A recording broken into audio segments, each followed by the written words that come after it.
Hello and welcome to Hello Robots, the show where we explore the world of robotics through C++ programming. Let's dive in and say hello to the world of robots.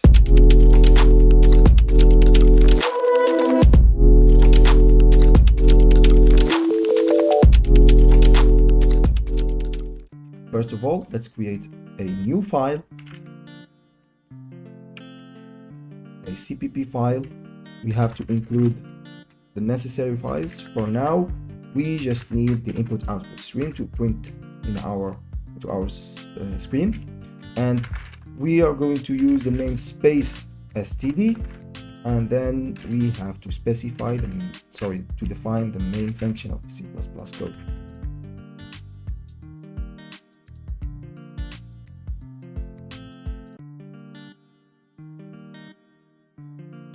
Now we can use the cout function provided by this input-output stream, and we can print hello robots to the screen. And everything looks good, so we just have to build our code by specifying its name and then specifying the output file name.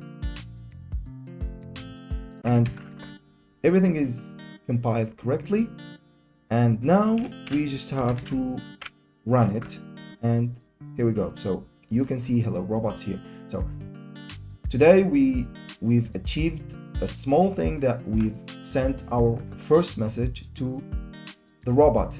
Next we will see how can we install the robot operating system ROS, which is a powerful tool and a set of frameworks that can give us the opportunity to program and build our robotic systems.